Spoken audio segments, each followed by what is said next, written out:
Doctor Zakir নায়েকের নাম শুনছেন না আপনারা সবাই? উনি কেমনে বউ পাইছে এটা একটা ছোট্ট কথা উনি বলছিলেন, এবং এই বক্তব্যের মাঝে ধৈর্যের প্রতীক যে উনি, এটার প্রমাণ আমি পেয়েছি। উনি বললেন যে how I selected my life partner. এটা খুবই গুরুত্বপূর্ণ একটা ইস্যু। বলছি যে এত বড় একজন ফেমাস মানুষ, এত বড় একজন যোগ্য ব্যক্তি কেমন করে বউ খুঁজে বের করেছে, এটা জানার দরকার সকলের আছে না নাই?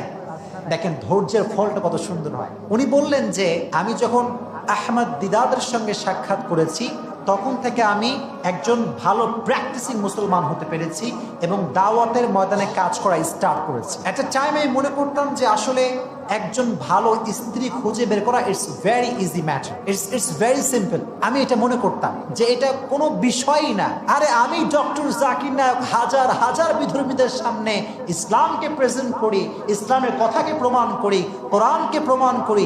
আমি যদি একটা বউকে না নিয়ে আসতে পারি তাহলে আমার কি হইল? এটা উনি ভাবতেন যে ইটস ভেরি